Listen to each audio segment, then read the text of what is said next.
according to a new report tonight, special counsel Jack Smith has secured what would be his most valuable witness yet in the federal election interference case against the former president, his final chief of staff, Mark Meadows. ABC News is reporting tonight that Meadows has been granted immunity and has met with Smith's team at least 3 times this year alone, including once before a federal grand jury while he had that immunity. According to ABC, Meadows allegedly told investigators he did not believe the election was stolen and that Trump was, quote, being dishonest when he claimed victory after the polls closed in November of 2020. His attorney told CBS News that that story was, in his words, largely inaccurate. He did not say what he believed was inaccurate. But for more on this breaking news and what it could mean, I want to bring in CNN's political analyst and the New York Times senior political correspondent, Maggie Haberman, and also our CNN senior legal analyst, Ellie Honig, who are both here with us. And I should note, Maggie, CNN has not confirmed this reporting yet. This is from ABC News. But if this is the case, if Mark Meadows did get this level of immunity and he's there testifying, how devastating do you think that would be for Donald Trump? Look, based on the details in the ABC story, and I tip my hat to them for getting the details of this testimony. They are explosive, they are interesting. They show Mark Meadows disavowing his own book, which bluntly everyone else had disavowed, so he might as well too, under oath. And it tells you that he knows what he has to do when he's in legal peril. I don't know what it means because I don't totally understand the description of the type of conditions he was testifying under. I don't know whether immunity is being used colloquially or whether there is, something that is more tailored, such as in a proffer offer. I just don't know, and I assume that will become clear as time goes on. Well, Ellie, walk us through, what does that mean? What would be the difference in a proffer agreement, full immunity? What are the other levels of this, essentially? So there are a lot of different flavors of cooperation, as Maggie was saying. Think of it as 3 different levels. The sort of lowest level, the most informal, is what we call a proffer agreement, which is where a witness comes in, offers their testimony, and a prosecutor says, we want to hear what you have to say. We're not going to use what you tell us here today against you. It's the feeling out stage. The next level up is what we call immunity. That would be formal immunity, where you say, okay, we prosecutors are interested in what you have to say. We think it's truthful. We think it's important. You've taken the fifth because you don't want to testify. The way we overcome that is we say as prosecutors, okay, we're going to go to a court order and get an order from a judge giving you immunity, meaning you will testify fully and we will not use your testimony against you. And for all practical purposes, we will not prosecute you. And then the top level is if you think the person has participated in a crime and has to be charged accordingly, then you enter into what we know is a full cooperation agreement, meaning, again, I'm going to use you, Caitlin, sorry, you're sitting right here. You will plead guilty. Not committed any crimes that I'm aware of, so it's fine. I take your word for it. You will plead guilty to what we've charged you with, and we will enter into an agreement that you'll give full testimony. At the end of that, prosecutors will write a letter to your judge saying she was a great cooperator, she deserves a huge break at sentencing. Okay, and so what we don't know is what level, if he has gotten this immunity, what level that would be. If it was that second tier, and there was a court order, what would that mean for what he's telling them if he's gone before Jack Smith's team 3 times this year in a federal grand jury? So prosecutors do not hand out immunity agreements like candy. You are very careful because you're giving away a lot. What you're saying as a prosecutor is, we're going to give you a free pass here, essentially, but 2 things. 1, we believe this testimony. We think it's correct, true, credible. And 2, we need it. We need it because what you have to do is you actually have to do internal paperwork at DOJ first and say, hey, we have this witness. He's taken the fifth, but we really need his testimony. Here's why it's worth giving him a pass. You have to get that approved in DOJ. Then you have to walk it across the street to a judge who signs it, usually judges. Is that something that Jack Smith approves or that Attorney General Merrick Garland would approve here? So Jack Smith in the first instance, would it go to main justice? Probably not. Jack Smith as special counsel is given enough independence that he could probably make that approval himself. Yeah. And Maggie, we're hearing from a Trump spokesman tonight. They kind of issued the same statement with different sentences and different orders in response to these stories. They say wrongful, unethical leaks underscore how detrimental these cases are to democracy, the system of justice. But this has kind of been something that people in Trump world have suspected for a long time, that Mark Meadows was doing something with prosecutors because his name wasn't on that indictment that came out in Washington. Correct. And there was very little of Mark Meadows actually in that indictment that was clearly identifiably him. My colleagues and I actually wrote about that he was walking this line between sort of dealing with Jack Smith's team. I don't want to say cooperating because I don't have reason to believe that's what it is. But dealing with Georgia, which he had clearly turned his back on and where he was charged.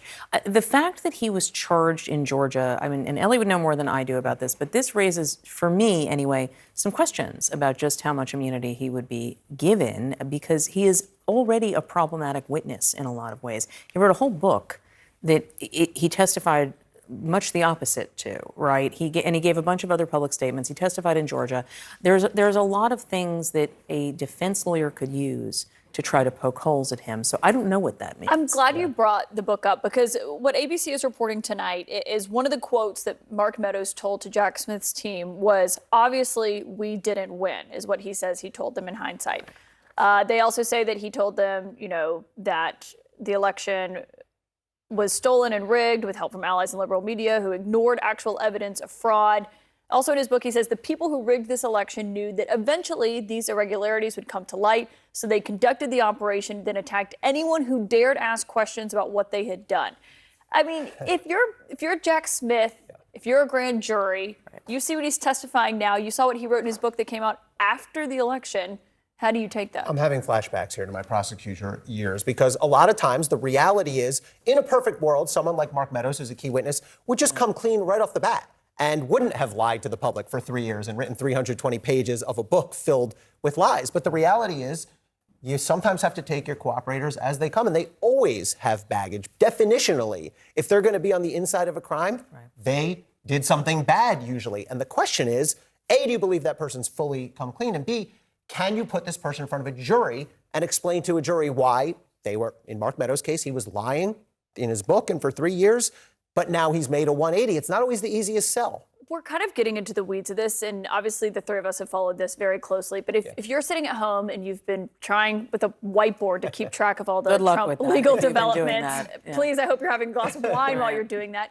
But why does this matter? Why is this bad for Trump if this is accurate? Because now DOJ believes that they can use Mark Meadows' testimony. And Mark Meadows was Donald Trump's right hand, at his side literally throughout the key weeks, days, and months leading up to and during January 6th as well. Yes, and Mark Meadows is also somebody who, to the point of what, the things he said at various points, we've talked about this before on air. Mark Meadows is somebody who was known for saying different things to different audiences. He was known as trying to please whoever he was talking to. And I think this was the first example we have seen in detail. Now, look, he testified in Georgia for several hours. Yeah. So there is examples there that are under oath, or at least threat of perjury.